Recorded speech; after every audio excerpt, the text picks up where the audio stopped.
मुंबई की एक छोटी सी झुग्गी झोपड़ी में पैदा होता है एक लड़का। धीरे धीरे बड़ा होता है डोगरी से पैदाइश होते हुए। और उसके बाद उसके लगभग 9 भाई बहनों में वो छोटा होता है। और उसके पिता जो है महाराष्ट्र में हेड कांस्टेबल रहते हैं।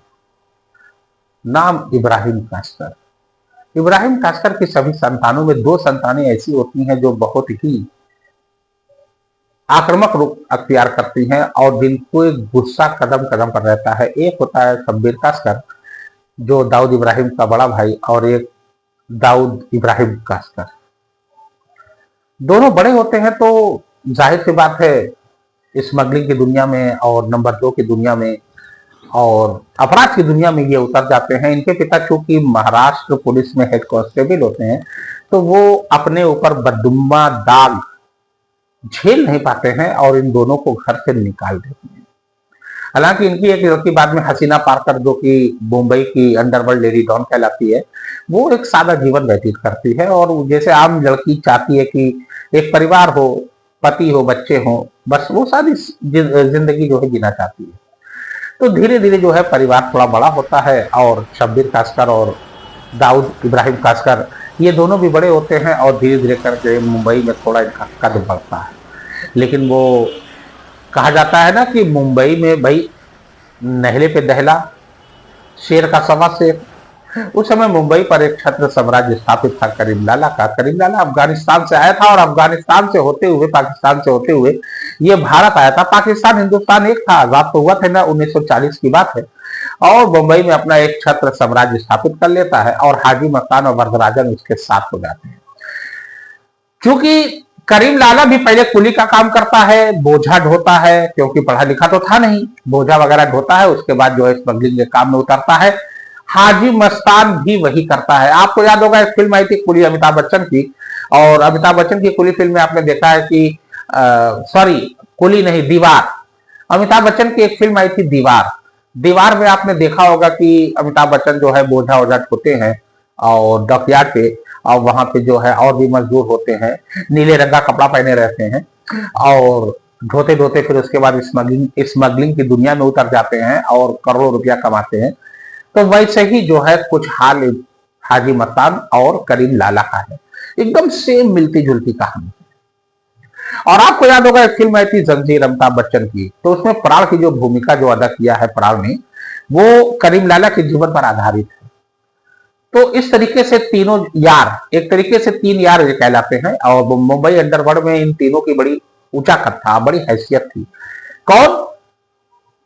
करीम लाला यानी पठान गैंग, शेर खान के नाम से मशहूर था। उसके बाद जो है हाजी मस्तान, और तीसरे नंबर पे तमिलनाडु से आया हुआ एक छोकरा जो देखते देखते अंडरवर्ल्ड की दुनिया में छाता है, नाम होता है वरदराजन, वरदराजन मुदलियार।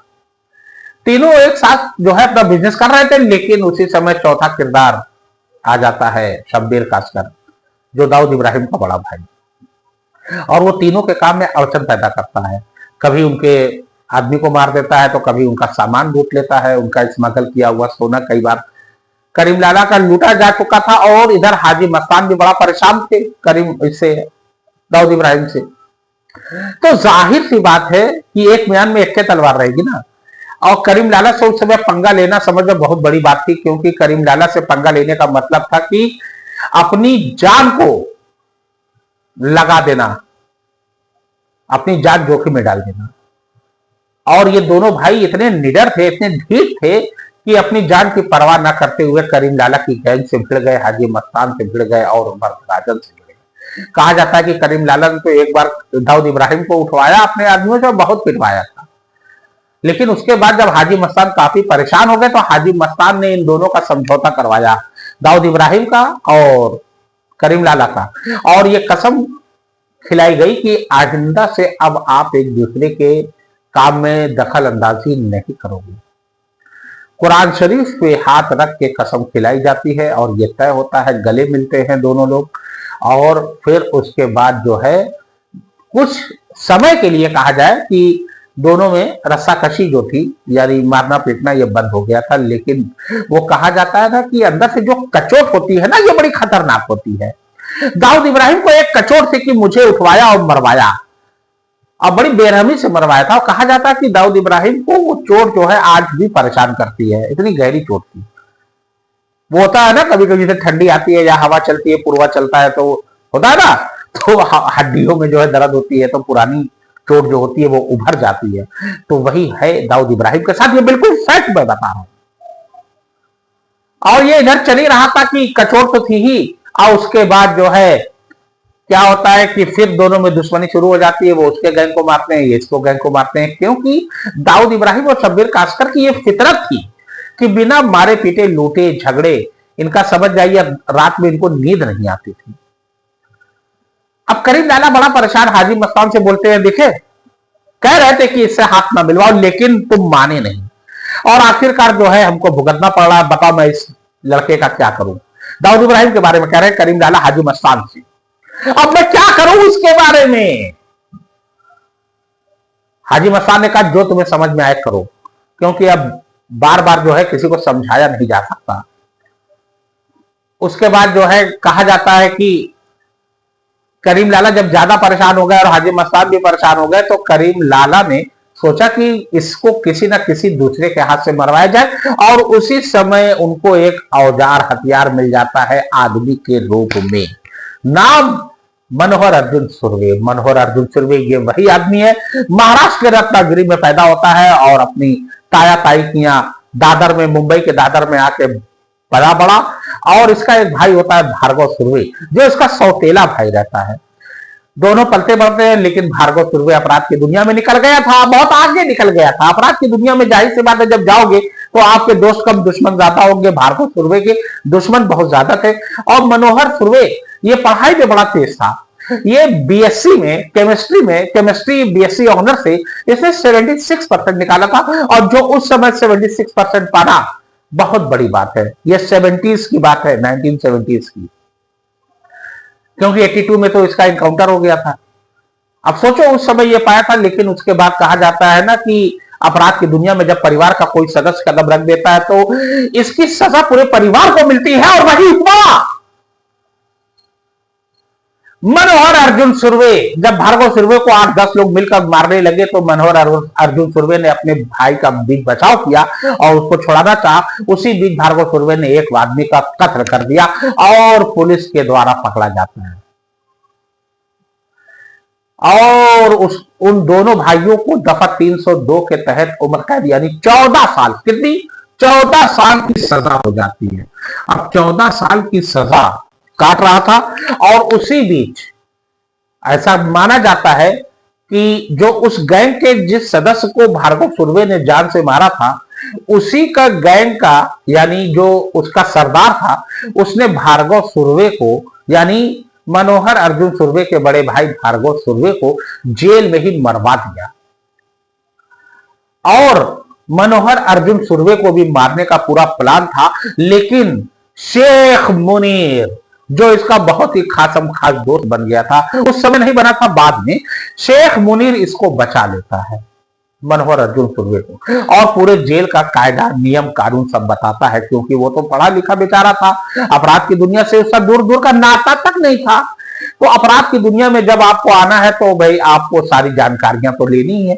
शेख मुनीर ने उसके अपराध की दुनिया की सारी बारीकियां सिखाई, क्योंकि शेख मुनीर बहुत ही पुराना खिलाड़ी था अपराध की दुनिया का। और धीरे धीरे करके वो अपनी जेल में ही गैंग बना लेता है। अब बाकायदा अपनी बॉडी वगैरह मसल्स वगैरह मजबूत कर लेता है, एक्सरसाइज वगैरह करता है, योगा करता है। और शेख मुनीर एक आदमी से जेल में मिलवाता है, जो आदमी रोज जो है वो एक्सरसाइज करके अपनी बॉडी वगैरह मसल्स बनाने में माहिर था, और मनोहर अर्जुन सुर्वे को भी मसल्स बनवाता है। और वही आदमी जिसने भार्गव सुर्वे को मारा था, उसी को मनोहर अर्जुन सुर्वे और शेख मुनीर और उसका जो बॉडी बिल्डर था, तीनों जो है मिले हुए थे। लेकिन मनोहर अर्जुन सुर्वे ने उस व्यक्ति को जेल में ही मार डाला, और उसके बाद शेख मुनीर के साथ 9 साल जब जेल में पूरा हो गया, 10वें साल शेख मुनीर के साथ जेल से भाग जाता है, और नाम हो जाता है उसका मानिया सुर्वे, और अपनी खुद की गैंग बनाता है। पहले दाऊद इब्राहिम के पास जाता है, वहां उसको काम नहीं मिलता। दाऊद इब्राहिम तो उसको बहुत ही अब्यूजिव वर्ड का यूज करते हैं, यानी गाली वगैरह देते हैं और उसको धिक्कारते हैं। और यहां तक कि ऐसा कहा जाता है कि दाऊद इब्राहिम ने उसको ये भी बोला कि ज्यादा आग दिखाने की जरूरत नहीं है, यहां से भाग जा, नहीं तो सीधे मार दूंगा। अगर रमजान का दिन ना होता तो मार दूंगा। रमजान का दिन था, ऐसा माना जाता है, अंडरवर्ल्ड हलकों में ऐसा ज्ञात सूत्रों से पता चला। उसके बाद करीम लाला के पास जाता है। करीम लाला तो यही चाहते थे, वो रख लेते हैं, और करीम लाला इसका इस्तेमाल करते हैं दाऊद इब्राहिम के बड़े भाई शब्बीर कासकर को मारने के लिए। शब्बीर कासकर जो है सिद्धि विनायक मंदिर के पास एक जगह थी, वहां रोज आता था, और रास्ते में पेट्रोल पंप था, पेट्रोल पर ये गाड़ी भरवाने के लिए गाड़ी रोकता था।